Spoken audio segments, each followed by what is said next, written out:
Pernahkah kalian memperhatikan bahwa wajah anak sering mirip orang tuanya? Atau mengapa ada penyakit tertentu yang sering muncul dalam satu keluarga?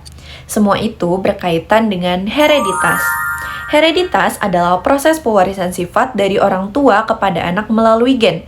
Pada video ini, kita akan membahas bagaimana hereditas terjadi pada manusia, jenis-jenis kelainan menurun, golongan darah, serta upaya untuk menghindari kelainan genetik. Perlu kita ketahui bahwa mempelajari hereditas pada manusia tidaklah mudah.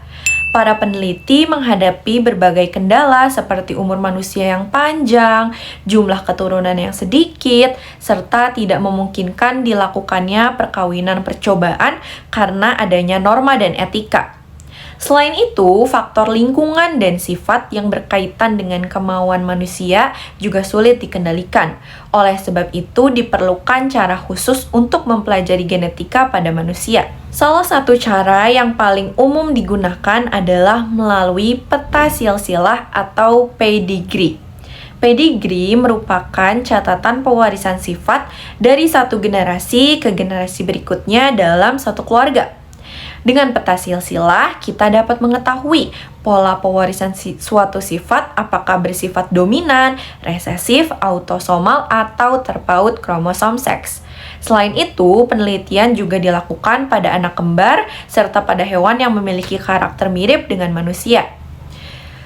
Kelainan dan penyakit menurun pada manusia dapat disebabkan oleh gen yang terdapat pada autosom atau pada kromosom seks.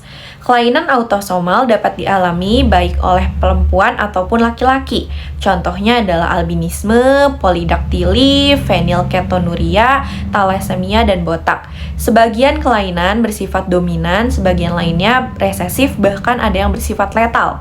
Sementara itu, kelainan yang terpaut kromosom seks biasanya disebabkan oleh gen resesif pada kromosom X, seperti buta warna, hemofilia, dan anodontia.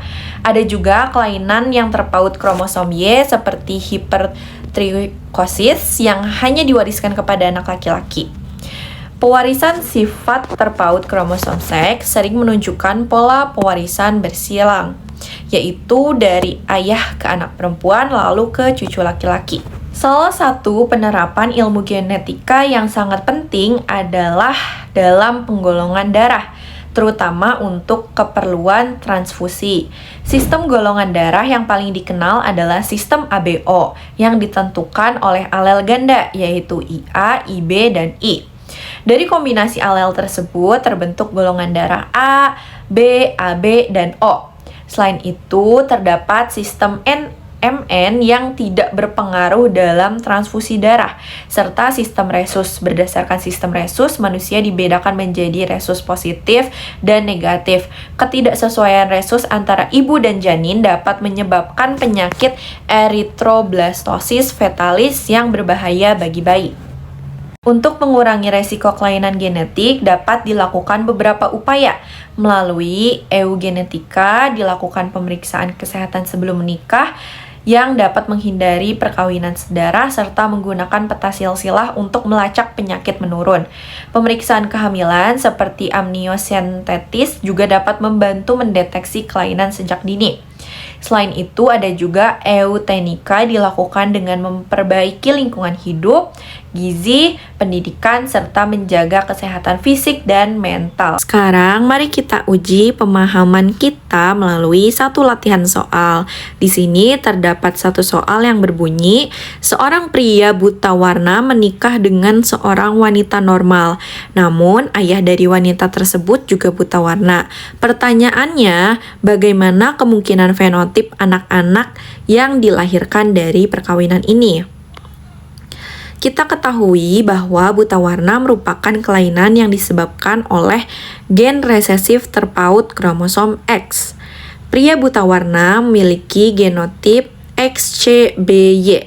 Sementara itu, wanita tersebut normal tetapi memiliki ayah buta warna, sehingga ia merupakan pembawa sifat atau karier dengan genotip XCB. Jika kita lakukan persilangan, maka diperoleh kemungkinan sebagai berikut. Anak perempuan dapat bergenotip XCB-XCB, yaitu normal karir, atau XCB-XCB, yaitu buta warna.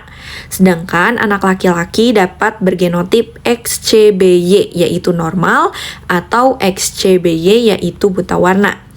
Dari hasil tersebut dapat disimpulkan bahwa 50% anak perempuan berpotensi mengalami buta warna dan 50% anak laki-laki juga berpotensi mengalami buta warna. Latihan soal ini menunjukkan bahwa kelainan terpaut kromosom seks memiliki pola pewarisan yang khas sehingga dapat dilacak melalui peta silsilah. Dengan memahami hereditas manusia, kita dapat mengenali bagaimana sifat dan penyakit diwariskan, sekaligus mengambil langkah pencegahan untuk masa depan yang lebih sehat. Ilmu genetika bukan hanya tentang gen, tetapi juga tentang tanggung jawab kita dalam menjaga kualitas hidup generasi selanjutnya. Terima kasih telah menyimak.